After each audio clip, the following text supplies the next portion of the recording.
चलते हुआ महेश वनमाल की बुक है। भारत की भौगोलिक अवस्थिति देखते हैं। भारत की जो सभ्यता का भारत में जो सभ्यता और संस्कृति का जो विकास हुआ सिंधु घाटी सभ्यता से हुआ। कौन सा? सहस्त्र सभ्यता, सहस्त्र संस्कृति, सहस्त्र सिंधु घाटी सभ्यता नादी घाटी से हुआ है। भारत का नाम आर्यावर्त है। क्यों? उत्तर भारत में आर्य लोग आन के बसे थे। उत्तर भारत में जितना भी आर्य लोग रहते थे उसी को आर्यावर्त नाम पड़ गया। यहाँ शक्तिशाली जो राजा होता था आर्यावर्त का, है ना, शक्तिशाली भारत था, इसलिए भारत के नाम पर भारत वर्ष भी पड़ता है। आर्यों की वैदिक सभ्यता निवास स्थान सिंधु घाटी था, इसलिए ईरानियों ने सिंधु नदी को, ईरानी लोग बोलते थे हिंदू, हिंदू से हिंदुस्तान बन गया। यूनानी लोग बोलते थे इंडस, इसलिए इंडिया बन गया। पूछ गए ईरानी लोग क्या बोलते थे? तो हिंदू, हिंदू से कहा हो गई हिंदुस्तान। कौन बोला बनाया? ईरानियों ने। इंडिया कौन बनाया? यूनानियों ने। मैप देख काम चलाइए, ठीक ना। भारत जो है इधर एशिया पड़ता है, एशिया के सबसे दक्षिण में है और नीचे हिंद महासागर में है। आकार इसका चतुष्कोणीय है। कैसा है? चतुर्भुजाकार टाइप है, इसलिए चतुष्कोणीय बोलते हैं इसको। भारत जो है विविधताओं का देश है। उत्तर में हिमालय पड़ता है, उत्तर में हिमालय पड़ता है, उत्तर में हिमालय है। मध्य में विशाल नदी द्रोणी है, बीच में नदी जाती है। कह रहा है उत्तर, उत्तरी पूर्व और दक्षिण में वनाच्छादित पहाड़ी है। उत्तरी पूर्व, उत्तर पूर्व और दक्षिण में क्या है? वनाच्छादित पहाड़ी है। उत्तर पश्चिम कहेगा तो रेतीली मरुस्थल है। उत्तर पश्चिम कहेगा तो रेतीली मरुस्थल पड़ता था, जैसे राजस्थान हो गया, गुजरात हो गया। उत्तर पश्चिम में रेतीली मरुस्थल हो गया। जैसे इधर हो गया उत्तर पश्चिम और पड़ जाता है, कौन आता है? तो उत्तर पश्चिम हिंदू कुश आता है। क्या आता है? हिंदू कुश। हिंदू कुश इधर आता है। कह रहा है उत्तर पश्चिम में हिंदू कुश श्रेणी और सुलेमान श्रेणी है। हिंदू कुश, सुलेमान, ये सब श्रेणी पर्वत है। फिर इधर आ जाइए, उत्तर पूर्व में आ जाता है, उत्तर भी है पूर्व में है, पूर्वांचल का पहाड़ी आता है। और नीचे है आपको भारत के नीचे हिंद महासागर, हिंद महासागर नीचे। इस सभी को मिला दिया जाता है, यही है भारतीय उपमहाद्वीप कहते हैं। क्या बोलते हैं?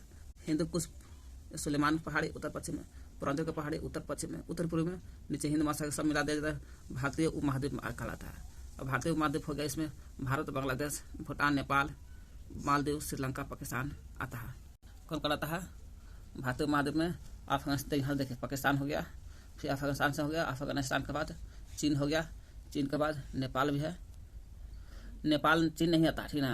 पहला हो गया पाकिस्तान 1, अफगानिस्तान 2, नेपाल 3, भूटान 4, भूटान के बाद है म्यांमार 5, बांग्लादेश 6, नीचे क्या था? श्रीलंका है, श्रीलंका नीचे पड़ता है ना। श्रीलंका हो गया आपको 7, नीचे श्रीलंका हो गया 7 हो गया भारतीय उपमहाद्वीप में।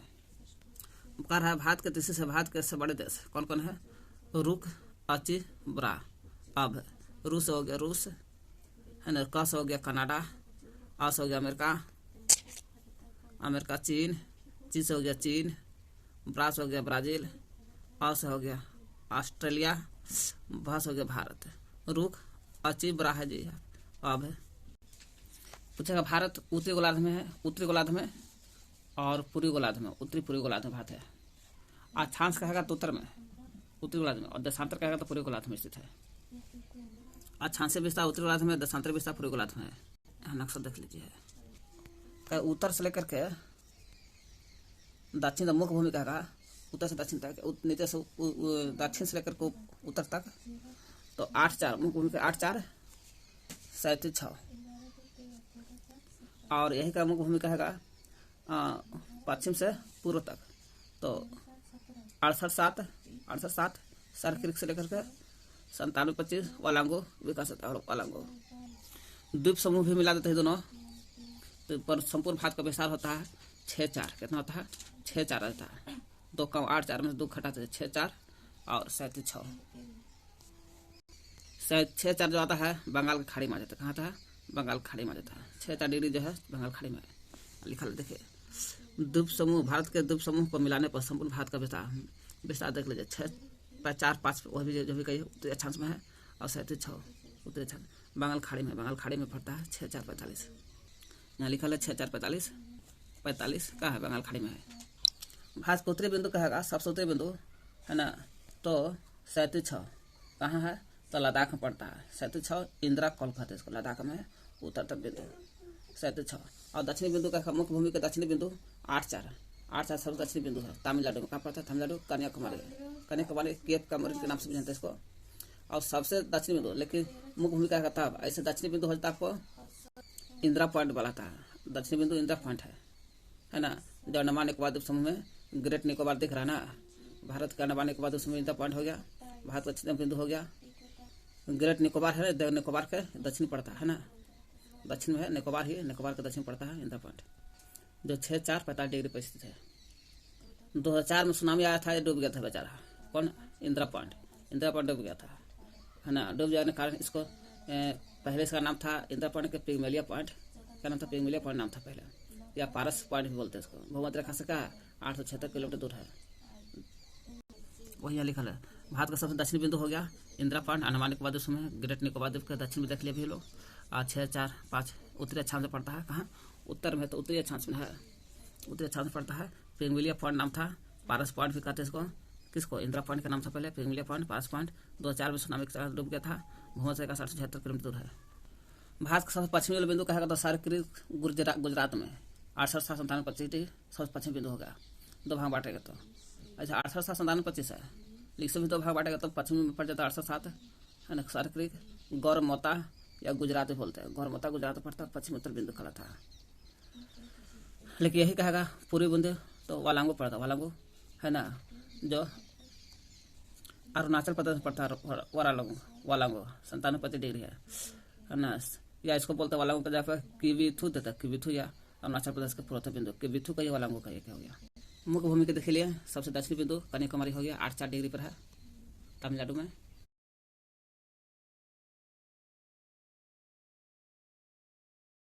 अक्षांशीय विस्तार के प्रभाव क्या है?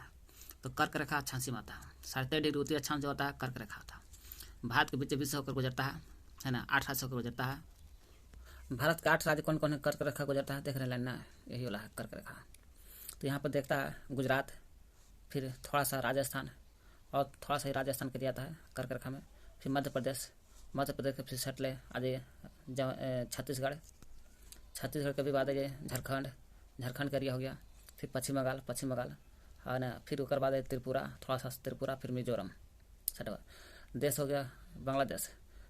ध्यान में रखना इसको, देख लीजिए गुजरात, राजस्थान, MP, मध्य प्रदेश, छत्तीसगढ़, झारखंड, रांची नजदीक है, राजधानी वेस्ट बंगाल, पश्चिम बंगाल, कोलकाता है ना, त्रिपुरा, मिजोरम है। कर्क रेखा जो है भारत को 2 बराबर भाग में बांटता है, ठीक ना। ये जो देखा जा रहा है 37 डिग्री उत्तरी अक्षांश कर्क रेखा, 37 डिग्री दक्षिणी अक्षांश मकर रेखा, इन दोनों के बीच में उष्ण कटिबंधीय क्षेत्र। कहाँ? उष्ण कटिबंध, जहाँ वर्षा ज़्यादा होता है, गर्मी ज़्यादा पड़ता है, सूर्य किरण ज़्यादा नजदीक पड़ता है। यही चलते यहाँ पर देखा जाए जो भारत 2 बराबर भाग में बांटता है ना, कर्क रेखा ऊपर लग उपोष्ण कटिबंध, नीचे लग उष्ण कटिबंध, जो देख रहे हैं हम लोग है ना। ऊपर लग का बोलते हैं उपोष्ण, नीचे लग कर्क के नीचे का उष्ण कटिबंध क्षेत्र कहलाता है। उपोष्ण में थोड़ा सा गर्मी कम पड़ता है और उष्ण में थोड़ा सा ज़्यादा गर्मी पड़ता है, बराबर के 2 भाग में बांटता है। अक्षांश से प्रभाव पड़ता है आपको दिन रात की अवधि पर अंतर पड़ता है। जैसे केरल में सबसे बड़ा सबसे छोटा दिन का अंतर 45 मिनट का होता है, जबकि वही केरल में कहेगा सबसे बड़ा सबसे छोटा दिन का अंतर 45 मिनट का। जब वही लेह लद्दाख कहेगा जम्मू कश्मीर में 5 घंटा का होता है सबसे छोटा सबसे बड़ा दिन का अंतर, है ना। जम्मू कश्मीर में उत्तरी भाग में जम्मू कश्मीर विषुवत रेखा से बहुत दूर है, इसलिए है ना तिरछी पड़ता है तो ठंडा ज़्यादा होता है, जबकि दक्षिणी भाग केरल तमिलनाडु में नजदीक पड़ता है, इसलिए थोड़ा सा गर्मी ज़्यादा पड़ता है यहाँ पर। ये देखो उत्तरी गोलार्ध में है, उत्तरी पूर्वी गोलार्ध में जम्मू कश्मीर नजदीक दूर है, ठंडा, केरल नजदीक पड़ता है विषुवत रेखा है नजदीक पड़ता है केरल, तो गर्मी ज़्यादा पड़ता है। केरल और तमिलनाडु में गर्मी ज़्यादा पड़ता है क्योंकि नजदीक है विषुवत रेखा के।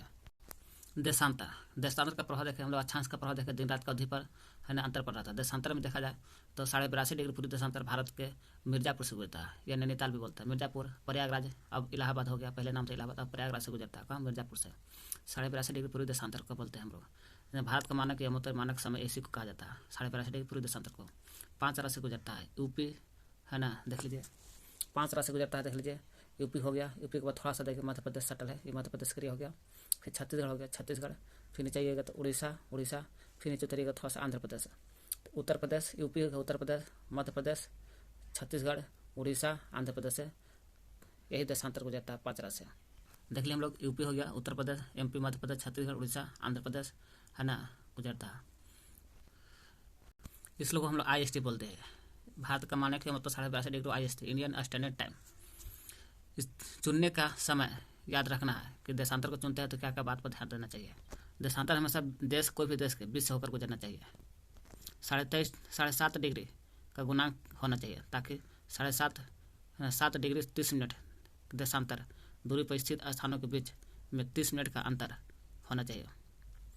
पृथ्वी 24 घंटा में कितना 360 डिग्री घूमते हैं, इसलिए 1 डिग्री देशांतर घूमने में 4 मिनट लगा समय लगता है।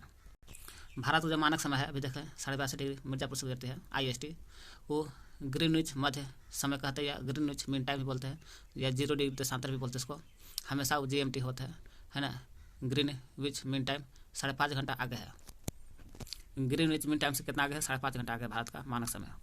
भारत में घड़ियाँ सभी जगह समान देखा जाता है इसी से समय, इसलिए अरुणाचल प्रदेश है ना और गुजरात में दोनों के अंतर 2 घंटे का अंतर होता है। गुजरात में कारण पश्चिमी बिंदु गौरमोता हो गया गुजरात में, पूर्वी बिंदु अरुणाचल प्रदेश कीबीथू होगा 30 डिग्री का अंतर है। 30 चौके 120 इसे 2 घंटा का अंतर होता है। कुछ देशों में अधिक है ना पश्चिमी पूर्वी विस्तार ज़्यादा हो जाता है, इसलिए वहाँ 1 से अधिक मानक समय हो सकता है। जैसे अमेरिका में 6 मानक समय, कितने 6 उस समय कटिबंध समय क्षेत्र का ये मानक समय का 6 है अमेरिका में।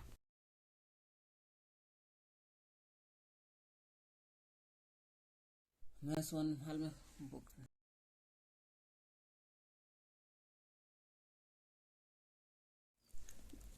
ये तो आपको याद रहेगा, कोई दिक्कत ना है। सबसे लंबी तट रेखा गुजरात की, उसके बाद सबसे छोटी का है तो गोवा के हो गया। मुख्य भूमि की तटीय लंबाई का है यहाँ से लेकर के यहाँ तक, तो ये हो गया 6100 किलोमीटर। कितना 6100 किलोमीटर। जब यही अंडमान निकोबार लक्षद्वीप मिला दीजिएगा तो 7516.6 किलोमीटर होता है। भारत का प्रायद्वीपीय भाग जो है ये एरिया पूरा क्या है थोड़ा सा उभरा हुआ, क्या है उभरा कहते हैं, जो आपको पूर्व में अंडमान निकोबार बंगाल खाड़ी में और पश्चिम हो जाता है लक्षद्वीप जो अरब सागर में है। कह रहा प्रायद्वीपीय आकार भारत के उसे कहते हैं जो तीनों ओर से जल है, जो तीनों लक्षद्वीप बंगाल खाड़ी हिंद तीनों ओर से का जल है। यही तीनों तीनों महासागर से समुद्र से मिला, समुद्र महासागर न कहे समुद्र महासागर क्या कहते हैं हिंद महासागर से है। हिंद महासागर के मध्य पड़ता है, कहा मध्य में है भारत, जिसके कारण तटीय सीमा की लंबाई सबसे ज़्यादा होती है। जो भारत जो उत्तर में है, उत्तर पश्चिमी फिर उत्तरी पूर्व, तीनों ओर उत्तर पश्चिमी उत्तरी पूर्व, ये सब क्या है नवीन पर्वत है। क्या है नवीन पर्वत के एग्जाम्पल हो गया। नवीन पर्वत है कहने को हिमालय के ऊंचे शिखर यहीं मिलता है। सब हिमालय के जितना ऊंचा शिखर कहाँ है नवीन पर्वत है, यानी कि यहीं पर मिलता है। उत्तर पश्चिम से लेकर उत्तर होते हुए उत्तरी पूर्वी तक है, यहाँ तक फैला हुआ है। और सबसे दक्षिणी छोर कुमारी अंतरिप कहते हैं इसका, सबसे दक्षिणी छोर कुमारी अंतरिप हिंद महासागर, इधर हिंद महासागर में है या कन्याकुमारी कहते हैं। सब 22 डिग्री उत्तरी अक्षांश लेकर के है ना दक्षिण की ओर पतला होता जाता है।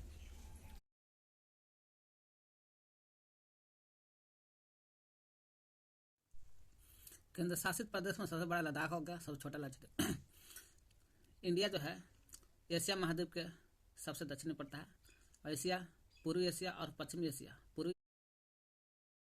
और पश्चिमी एशिया के बीच में पड़ता है। हिंद महासागर के शीर्ष पर है, हिंद महासागर नीचे है, ऊपर में भारतीय देश है। पश्चिम में यूरोप आता है और दक्षिण पश्चिम में एशिया भी आ जाता है, और यूरोप भी आता है, अफ्रीका भी आता है, एशिया भी आता है, ऑस्ट्रेलिया भी आता है। पूर्वी में कहेगा पूर्व में एशिया और दक्षिणी और पूर्वी में ऑस्ट्रेलिया आता है। हिंद महासागर जो है भारत के नाम पर पड़ा है। यह हिंद महासागर इतना बड़ा है, विशाल है कि विशाल होने के कारण बड़ा होने का उपमहाद्वीप कहा जाता है आपको भारत को, है ना। भारत को उपमहाद्वीप कहा जाता है, हिंद महासागर की विशालता के कारण भारत को उपमहाद्वीप कहा जाता है। भारत प्रायद्वीपीय के कारण बताइए तो हिंद महासागर का शीर्ष पर है, विशाल होने के कारण उपमहाद्वीप भारत को कहा जाता है।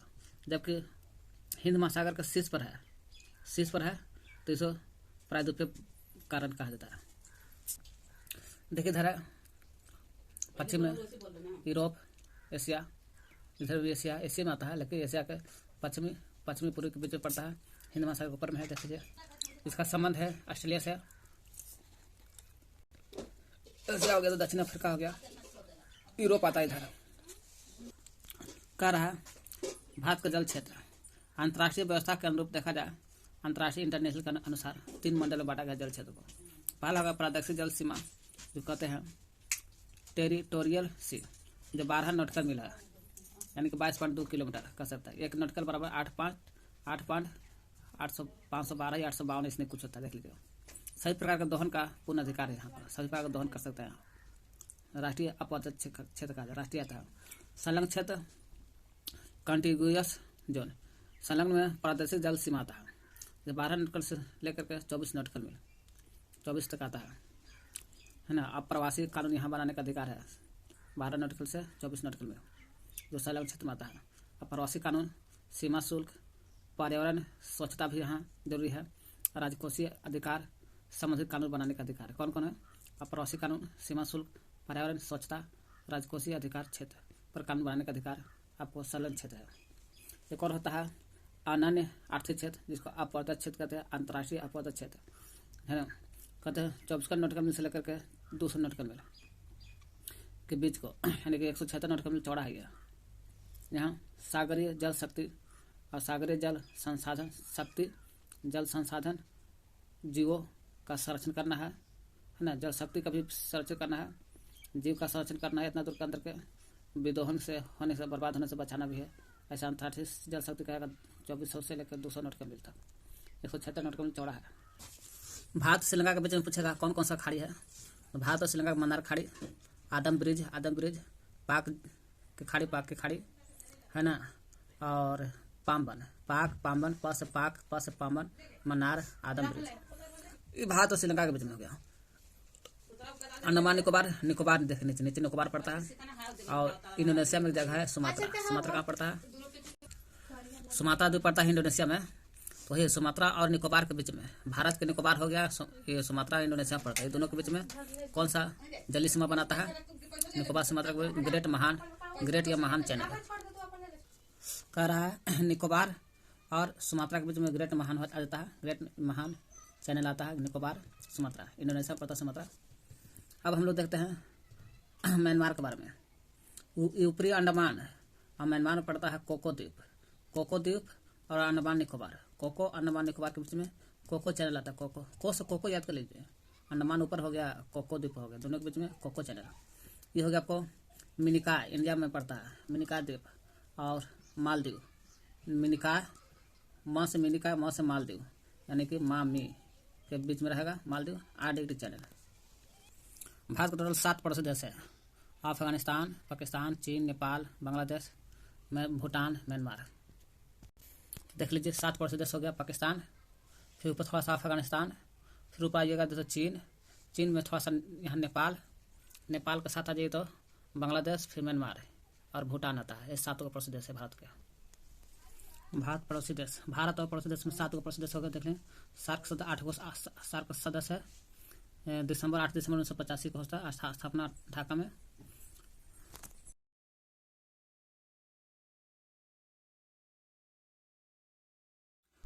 भारत के पड़ोसी देश में 7 देश ऐसा है जो पड़ोसी देश आता है। कौन कौन है? अफगानिस्तान देख रहे हैं, चीन भी देख रहे हैं, और पाकिस्तान देख रहे हैं, नेपाल देख रहे हैं, है ना। बीच में बांग्लादेश देख रहे हैं, भूटान देख रहे हैं, म्यांमार देख रहे हैं। 7 देश पड़ोसी देश है। भारत का सार्क देश 8 हुआ था। सार्क में कौन कौन है? 8 दिसंबर 1985 में ढाका में इसका स्थापना होता है। सार्क का 1985 में ढाका में। भारत हो गया, पाकिस्तान हो गया, बांग्लादेश हो गया, श्रीलंका, नेपाल, भूटान, मालदीव, अफगानिस्तान सब आता है। 7 वाला जोड़ लीजिए ना, और एगो श्रीलंका डाल दीजिए, सार्क देश में आ जाता है। मालदीव आ जाता है जी। श्रीलंका और मालदीव, इसमें से चीन काट लीजिए और मालदीव और श्रीलंका को जोड़ दीजिए। इधर भूटान भी काटने पड़ेगा जी। देखते हैं भूटान तो है। इधर म्यांमार काट लीजिए। म्यांमार और चीन दोनों, एक उत्तर में, एगो पूर्व में वाला म्यांमार काट लीजिए, और मालदीव और श्रीलंका को जोड़ दीजिए, बाकी सब होगा। म से म्यांमार काटिए और म से मालदीव जोड़िए। कह रहा है बांग्लादेश, भारत और बांग्लादेश का जो सीमा है, प्लस में सीमा, यहाँ प्लस है, सीमा विवाद समाप्त हो गया था। 41 वर्ष पुराना मतलब विवाद चल रहा था दोनों के बीच। बांग्लादेश और भारत के बीच विवाद चल रहा था, है ना, सीमा से संबंधित, बॉर्डर से संबंधित। 41 वर्ष पुराना हो गया था। जो 7 मई 1915 को, 7 मई 2015 जी, 2015 को खत्म हो गया। 119वां संविधान संशोधन के तहत, किसके तहत? 119वें संविधान संशोधन के तहत संसद ने इसको खत्म कर दिया। और ना इस संसद ने ऐसा 100वां संशोधन किया। कब है? 100वां हो गया।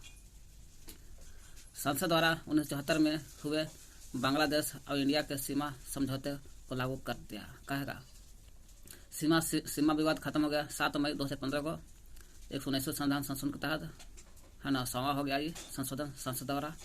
और कहा कि 1974 में जो संविधान संशोधन 1974 में जो सीमा समझौता तय हुआ था बांग्लादेश और भारत के बीच में, इसी को समझौता को लेकर के चलना आगे। देखिए, भारत के जो है पाकिस्तान के साथ सीमा बनाती है कच्छ गुजरात में, पश्चिमी राजस्थान, पंजाब, जम्मू कश्मीर, लद्दाख। ये देखिए गुजरात हो गया, फिर राजस्थान आ जाए ऊपर, और गुजरात में कौन, कच्छ लगता है, कच्छ यहाँ पड़ता है, और राजस्थान पश्चिमी राजस्थान और इधर देखो ऊपर चढ़ेगा थोड़ा सा तो थोड़ा सा पंजाब मिल जाता है ना। ऐसे हरियाणा नहीं है, हरियाणा नहीं है, पंजाब है। फिर उधर आ जाएगा तो जम्मू, केंद्र प्रदेश, फिर लद्दाख आ जाता है थोड़ा सा यहाँ।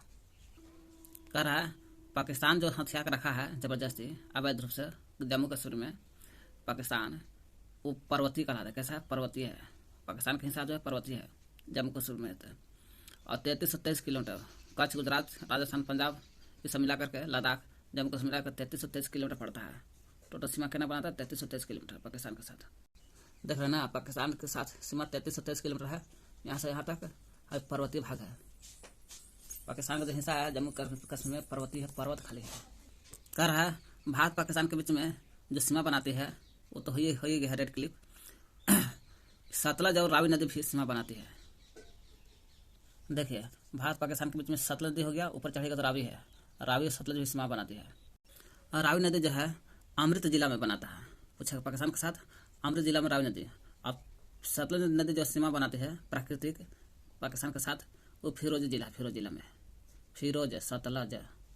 देखिए यहाँ पे कह रहा है भारत पाकिस्तान के बीच में जो सीमा रेखा है वो रेड क्लिफ रेखा है। 17 अगस्त 1947 को निर्धारण किया गया था। 17 अगस्त 1947 को एक कमीशन गठन किया गया था, उसका नाम था बॉर्डर कमीशन। कैसे यहाँ पर साइमन कमीशन है, उसी तरह से बॉर्डर कमीशन के द्वारा रेड क्लिफ के संगठन किया गया। इसका अध्यक्ष थे, है ना, कौन, सर सिरिल रेड क्लिफ, इसी अध्यक्ष थे। इन्हीं के नाम पर, है ना, बॉर्डर कमीशन ने नाम दे दिया था रेड क्लिफ। और इनका गठन किया गया था, हालांकि बॉर्डर कमीशन का गठन किया गया था पंजाब बंगाल के जो प्रांत है उसको विभाजन करना था, कि पंजाब और बंगाल को विभाजन कर दें। कहे लगे किस आधार पर, तो हिंदू मुस्लिम के जनसंख्या के आधार पर बांटना था, लेकिन फेल हो जाता है और नाम पड़ जाता है रेड क्लिफ रेखा बन जाता है। फिर क्या हुआ, भारत पाकिस्तान के बीच युद्ध हुआ था 1971 में हुआ था। 1971 में युद्ध हुआ, तब जाकर के नियंत्रण रेखा का निर्धारण किया गया था। पूछेगा नियंत्रण रेखा का निर्धारण कब हुआ था, 1971 के युद्ध के बाद।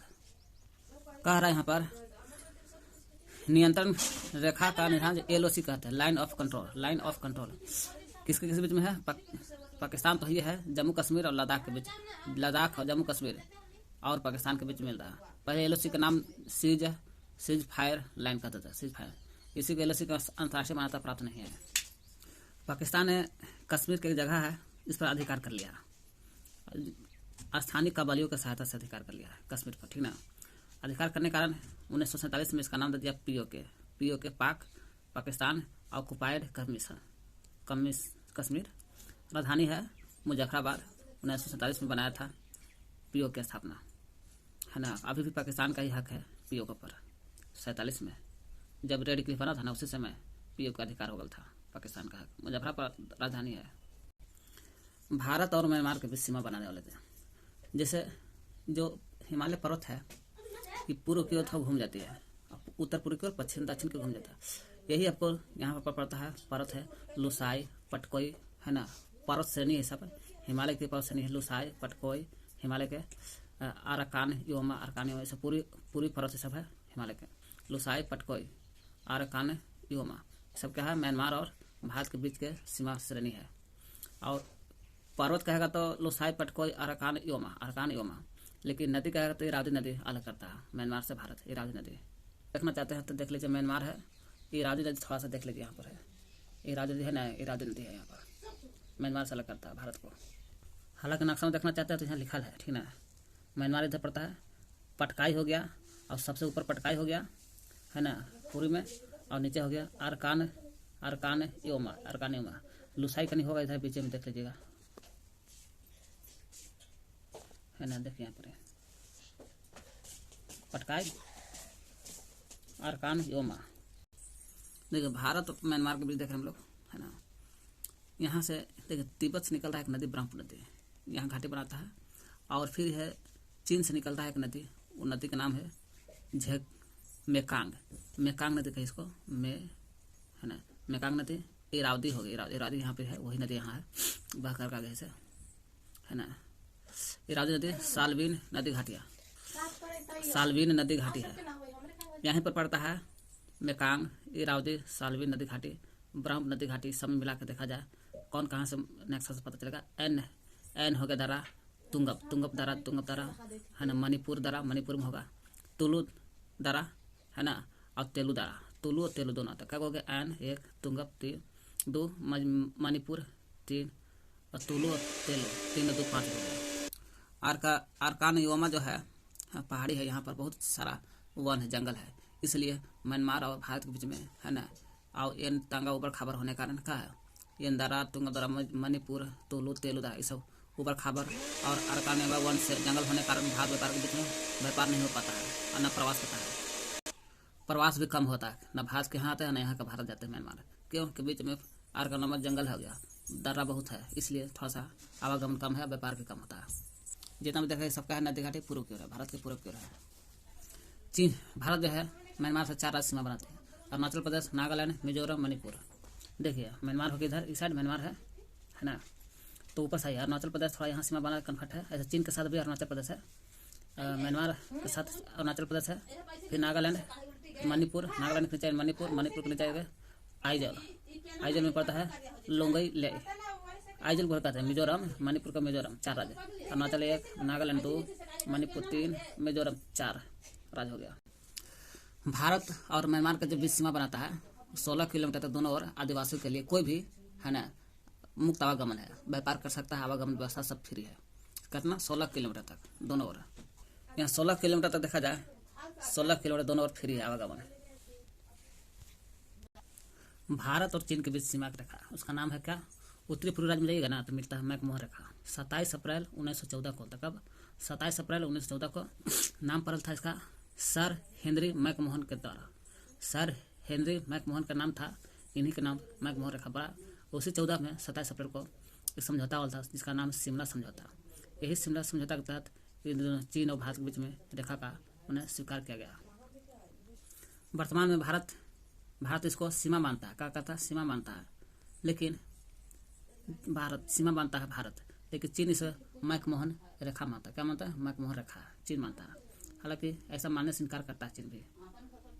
देखिए यहाँ पर कह रहा क्या है ना, वास्तविक से ऐसे तो मैकमोहन रेखा देखिए कि 27 अप्रैल 1914 को शिमला समझौता के तहत बना था।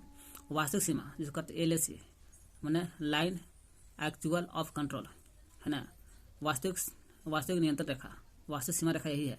ये जो पाकिस्तान तो हड़प किया PO को कहते हैं इसका, लेकिन चीन भी हड़प कर रख लिया है भारत पर थोड़ा सा, जिसका नाम है ऑक्साई। क्या है ऑक्साई, यही ऑक्साई और इधर चीन है, ऑक्साई और जो है और इधर चीन, ऑक्साई और चीन, ऑक्साई और चीन के बीच में जो रेखा उसे LAC कहते हैं।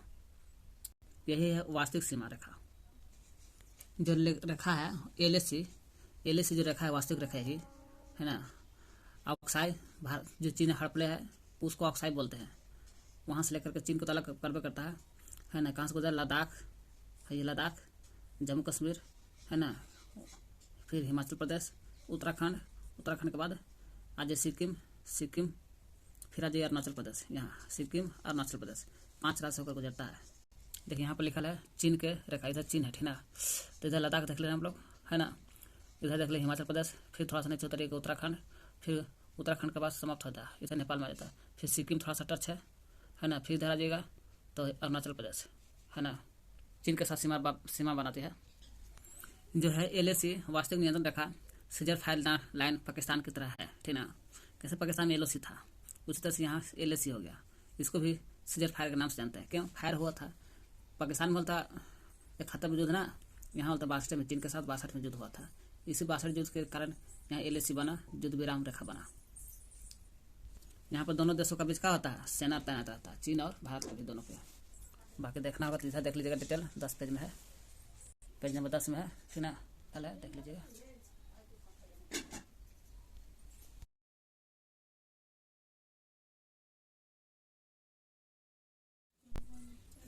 चलते हुआ महेश वनमाल की बुक है, भारत की भौगोलिक अवस्थिति देखते हैं। भारत की जो सभ्यता का, भारत में जो सभ्यता और संस्कृति का जो विकास हुआ है सिंधु घाटी सभ्यता से हुआ। कौन सा, सहस्र सभ्यता, सहस्र संस्कृति, सहस्र सिंधु घाटी सभ्यता, नादी घाटी से हुआ है। भारत का नाम आर्यावर्त है, क्यों? उत्तर भारत में आर्य लोग आन के बसे थे। उत्तर भारत में जितना भी आर्य लोग रहते थे उसी को आर्यावर्त का नाम पड़ गया। यहाँ शक्तिशाली जो राजा होता था आर्यावर्त का, है ना, शक्तिशाली भारत था, इसलिए भारत के नाम पर भारत वर्ष भी पड़ता है। आर्यों की वैदिक सभ्यता निवास स्थान सिंधु घाटी था, इसलिए ईरानियों ने सिंधु नदी को, ईरानी लोग बोलते थे हिंदू, हिंदू से हिंदुस्तान बन गया। यूनानी लोग बोलते थे इंडस, इसलिए इंडिया बन गया। पूछ गए ईरानी लोग क्या बोलते थे? तो हिंदू, हिंदू से कहा गई हिंदुस्तान। कौन बोला बना?